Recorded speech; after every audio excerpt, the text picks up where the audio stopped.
ತಮಗೆಲ್ಲ ಗೊತ್ತಿದ್ದಂಗೆ ಇದು ಮಾನ್ಯ ಮುಖ್ಯಮಂತ್ರಿ ಪಾತ್ರ ಏನೇನೂ ಇಲ್ಲ. ಇದು ಬೇಕಂತ ಷಡ್ಯಂತ್ರ ಮಾಡಿ ಈಗ ರಾಜ್ಯಪಾಲರ ಕಚೇರಿನ BJP ಕಚೇರಿ ಮಾಡ್ಕೊಂಡು ಬೇಕಂತಾನೆ ಇದು ಪ್ರಾಸಿಕ್ಯೂಷನ್ ಸ್ಯಾಂಕ್ಷನ್ ಮಾಡಿರೋದು ತಮಗೆಲ್ಲ ಗೊತ್ತಿರೋದೇ ವಿಚಾರ. ಇದ್ರಲ್ಲಿ ಮುಖ್ಯಮಂತ್ರಿ ಪಾತ್ರ ಏನಿದೆ ಅಂತ ತಮಗೆಲ್ಲ ಕೇಳಕ್ಕೆ ನಾನು ಬಯಸ್ತಾ ಇದ್ದೀನಿ. ಮಾನ್ಯ BJP ಮುಖಂಡರಿರಲಿ, JDS ಮುಖಂಡರಿಗಿರಲಿ, ಮಾನ್ಯ ಮುಖ್ಯಮಂತ್ರಿ ಪಾತ್ರ ಏನಿದೆ, ಈ ಜಾಗ ಏನು ಮೂಡ ಜಾಗ ಏನಿವತ್ತು ಮುಖ್ಯಮಂತ್ರಿ ಮೇಲೆ ಆರೋಪ ಮಾಡಿದ್ದಾರೆ, ಆ ಜಾಗನ 1937 1935ದಲ್ಲಿ ದೇವರಾಜ್ ಅವ್ರ ತಂದೆ ಅವರು ಆಕ್ಷನಲ್ಲಿ ಸ್ವಾತಂತ್ರ್ಯ ಬರೋದು ಮುಂಚೆ, ಬ್ರಿಟಿಷ್ ಕಾಲದಲ್ಲಿ ಸ್ವಾತಂತ್ರ್ಯ ಬರೋದು ಮುಂಚೆನೇ ₹1 DC ಆಕ್ಷನ್ನಲ್ಲಿ ₹1 ಕೊಂಡ್ಕೊಳ್ತಾರೆ. ಅದಾದ್ಮೇಲೆ ಅವ್ರಿಗೆ 3 ಜನ ಮಕ್ಕಳು ಇರ್ತಾರೆ. 3 ಜನ ಮಕ್ಕಳಲ್ಲಿ ಒಬ್ಬ ದೇವರಾಜ್ ಅಂತ ಮಗನಿಗೆ ಈ ಭಾಗ ಹೋಗ್ತದೆ, ಈ ಪಾಲು ಅವನಿಗೆ ಹೋಗ್ತದೆ. 3 ಎಕರೆ 16 ಗುಂಟೆ ಏನು ಮೂಡ ಜಾಗ ಇದೆ ಅವ್ರು ಹೋಗ್ತದೆ.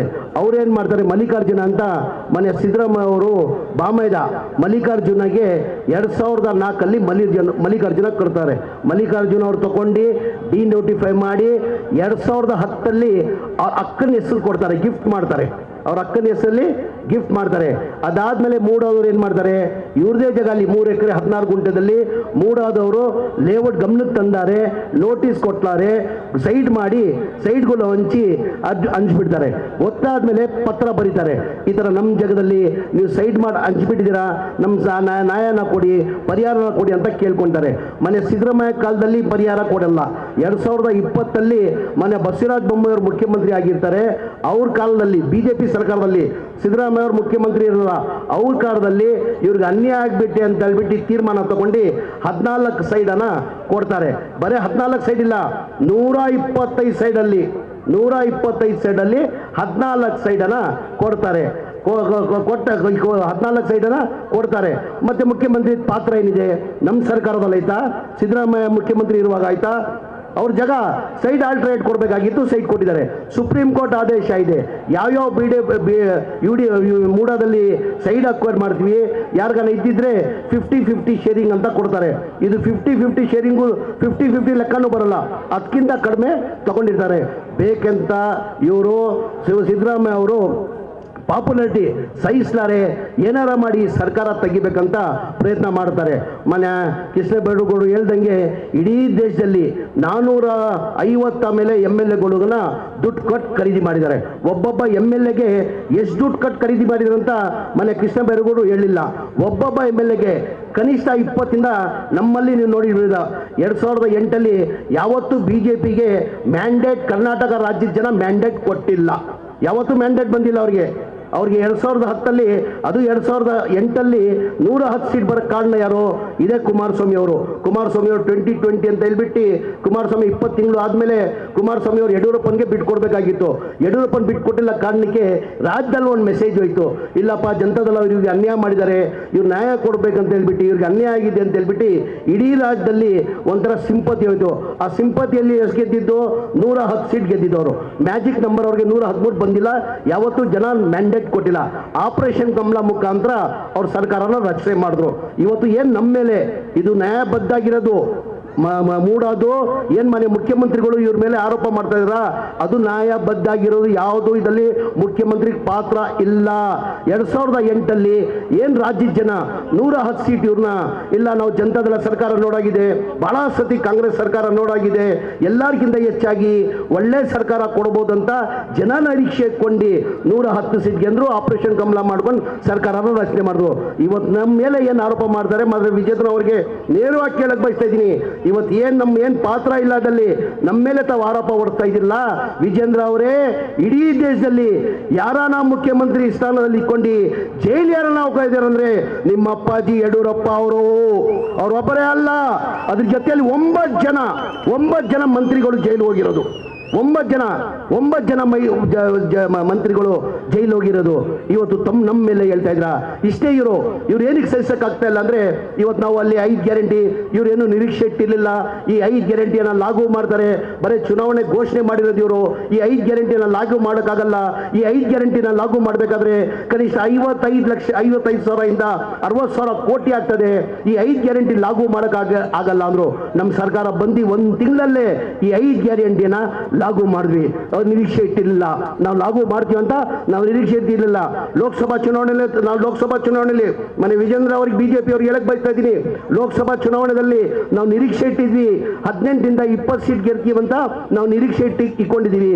ನಿರೀಕ್ಷೆ ತಕ್ಕಂಗೆ ನಮ್ಮ ರಿಸಲ್ಟ್ ಬಂದಿಲ್ಲ. ನಾವು ಒಂದಿದ್ದು 9 ಗೆದ್ವಿ. ಆದ್ರೆ ನಾವು ಪರ್ಸೆಂಟೇಜ್ ನೋಡ್ಕೊಂಡ್ರೆ 9 ಗೆದ್ದಿರ್ಬೋದು. 2019 ಏನು ಪರ್ಸೆಂಟೇಜ್ ಬಂದಿತ್ತು ಅದಕ್ಕಿಂತ 10% ನಮ್ಗೆ ಜಾಸ್ತಿ ಮತ ಬಂದಿದೆ. 10% ಜಾಸ್ತಿ ಮತ ಬಂದಿದೆ. ಬಹಳ ಜನ ಮುಖಂಡರುಗಳು ಬಂದು ಹೇಳಿದ್ರು ಮನೆಯ ಮುಖ್ಯಮಂತ್ರಿಗೆ, ಉಪಮುಖ್ಯಮಂತ್ರಿಗೆ, ಇಲ್ಲ ಸರ್ ಈ ಗ್ಯಾರಂಟಿಗಳು ಏನೇನು ಉಪಯೋಗ ಆಗಲಿಲ್ಲ, ಈ ಗ್ಯಾರಂಟಿಯನ್ನು ತೆಗ್ದಾಕಿ ಅಂದರು. ಮನೆಯ ಉಪಮುಖ್ಯಮಂತ್ರಿಗಳು ಒಂದೇ ಮಾತಂದ್ರಿ, ಈ ಗ್ಯಾರಂಟಿಯನ್ನು ನಾವು ಕೊಟ್ಟಿರೋದು ರಾಜಕೀಯ ಲಾಭಕ್ಕೋಸ್ಕರ ಇಲ್ಲ, ಬಡವ್ರಿಗೆ ಒಳ್ಳೇದಾಗಲಿ ಅಂತ ಕೊಟ್ಟಿರೋದು. ಕಾಂಗ್ರೆಸ್ ಸರ್ಕಾರ ಯಾವತ್ತವರೆಗೂ ಅಧಿಕಾರದಲ್ಲಿರ್ತದೆ, ಈ ಗ್ಯಾರಂಟಿಗಳು ನಿಲ್ಲಿಸೋದು ಪ್ರಶ್ನೆನೇ ಬರಲ್ಲ ಅಂದ್ರು. ಅಂದ್ರೆ ಕಾಂಗ್ರೆಸ್ ಪಕ್ಷ ದಯಮಾಡಿ ಇದೆಲ್ಲ ರಾಜ್ಯದ ಜನ ತಾವು ಅರ್ಥ ಮಾಡ್ಕೊಳ್ಬೇಕು. ಮೊನ್ನೆ ರಾಜ್ಯಪಾಲರಿಗೆ ಮಾಧ್ಯಮ ಮುಖಾಂತರ ಒಂದು ಮಾತಾಡಕ್ಕೆ ಬಯಸ್ತಾ ಇದ್ದೀನಿ. ಏನಂತ ಯಾವ ದೂರ ಮೇಲೆ ನೀವು ಇದು ತಗೊಂಡಿದ್ದೀರಾ? ಹೋದ ತಿಂಗಳು ಜುಲೈದಲ್ಲಿ 26ನೇ ತಾರೀಕು ಒಂದು ಪ್ರೈವೇಟ್ ಕಂಪ್ಲೇಂಟ್ ಅಬ್ರಾಹಿಂ ಅವನು 26ನೇ ತಾರೀಕಿಗೆ ಬಂದು ತಮ್ಮ ದೂರು ಕೊಡ್ತೀರಾ, ಅದೇ ದಿನ ಸಾಯಂಕಾಲ ಮಾಡಲ್ಲ ಇಷ್ಟೆಲ್ಲ ನೋಡ್ಬೇಕು ತಾನೆ, ಸ್ಟಡಿ ಮಾಡಬೇಕು, ಓದಬೇಕು, ಕನಿಷ್ಠ 3-4 ದಿನ ಆಗ್ತದೆ. 26ನೇ ತಾರೀಕಿಗೆ ದೂರು ಬರ್ತದೆ, ಸಾಯಂಕಾಲ ಮುಖ್ಯಮಂತ್ರಿಗೆ ನೋಟಿಸ್ ಕಳಿಸ್ತಾರೆ. ಅದಕ್ಕಿಂತ ಮುಂಚೆ ಇದೇ ಇಬ್ರಾಹಿಂ ಅವರು ಏನ್ 26ನೇ ತಾರೀಕು ಜುಲೈಯಲ್ಲಿ ಏನ್ ರಾಜ್ಯಪಾಲರಿಗೆ ದೂರು ಕೊಡ್ತಾರೆ, ಅದಕ್ಕಿಂತ ಮುಂಚೆ ಮೈಸೂರಲ್ಲಿ ಲೋಕಾಯುಕ್ತದಲ್ಲಿ 15 ದಿನ ಹಿಂದೆ ಅವ್ರು ಕಂಪ್ಲೇಂಟ್ ಕೊಟ್ಟಿದ್ದಾರೆ. ಅದು FIR ಆಗಿರಲ್ಲ. ಒಂದೇ ದಿನಕ್ಕೆ ತಾವೆಲ್ಲ ಮಾಧ್ಯಮದವರು ಅರ್ಥ ಮಾಡ್ಕೊಳ್ಬೇಕಾಗ್ತದೆ. ಆಯ್ತಪ್ಪ, ಈಗ ಪ್ರಾಸಿಕ್ಯೂಷನ್ ಮಾನ್ಯ ಮುಖ್ಯಮಂತ್ರಿಗಳು ಕೊಟ್ಟಿದ್ರ, ಈಗ ಪ್ರಾಸಿಕ್ಯೂಷನ್ ಇದೆ. ಮಾನ್ಯ ಕುಮಾರಸ್ವಾಮಿ ಅವ್ರ ಮೇಲೆ ಕೇಂದ್ರದ ಮಂತ್ರಿ ಆಗಿದ್ದಾರೆ.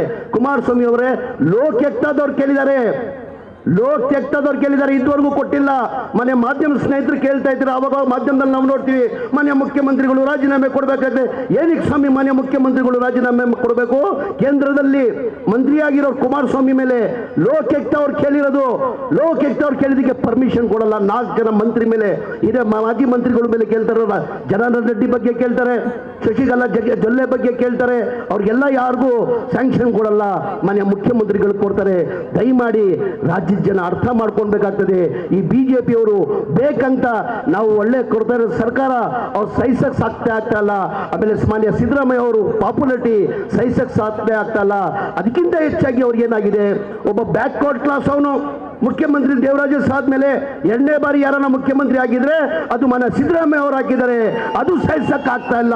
ಒಬ್ಬ ಬ್ಯಾಕ್ವರ್ಡ್ ಮುಖ್ಯಮಂತ್ರಿನ ತೆಗೆಯಕ್ಕೆ ಬಿಜೆಪಿ ಅವರು ಪ್ರಯತ್ನ ಮಾಡ್ತಾ ಇದ್ದಾರೆ. ದಯಮಾಡಿ ಈ ಹೋರಾಟವನ್ನು ನಾವು ನಮ್ಗೆ ನ್ಯಾಯಾಲಯದಲ್ಲಿ ನ್ಯಾಯ ಸಿಗ್ತದ ವಿಶ್ವಾಸ ಇದೆ. ಈಗ ಗೊತ್ತು, ಈ ರಾಜ್ಯಪಾಲರು ಕಚೇರಿನ ಬಿಜೆಪಿ ಕಚೇರಿ ಉಪಯೋಗಿಸ್ಕೊಂಡು ಇವತ್ತು ಈ ಕೆಲಸನ ಮಾಡಿದ್ದಾರೆ. ನಮಗೆ ನ್ಯಾಯಾಲಯ ಬಗ್ಗೆ ವಿಶ್ವಾಸ ಇದೆ. ಇವತ್ತು ನ್ಯಾಯಾಲಯದಲ್ಲಿ ನಮ್ಗೆ ವಿಶ್ವಾಸ ಸಿಗ್ತದಂತ, ನ್ಯಾಯಾಲಯದಲ್ಲಿ ನಮಗೆ ನ್ಯಾಯ ಸಿಗ್ತದಂತ ನನ್ನ ವಿಶ್ವಾಸ ಇಟ್ಕೊಂಡು ಏನಾರ ಮಾಡಲಿ ಬಿಜೆಪಿ ಅವರು, ಜನತಾ ದಳದಲ್ಲಿ ಏನಾರ ಮಾಡಲಿ, ಸಿದ್ದರಾಮಯ್ಯನ ಮುಖ್ಯಮಂತ್ರಿ ಆಗಿಲ್ಸಕ್ಕೆ ಸಾಧ್ಯ ಇಲ್ಲ.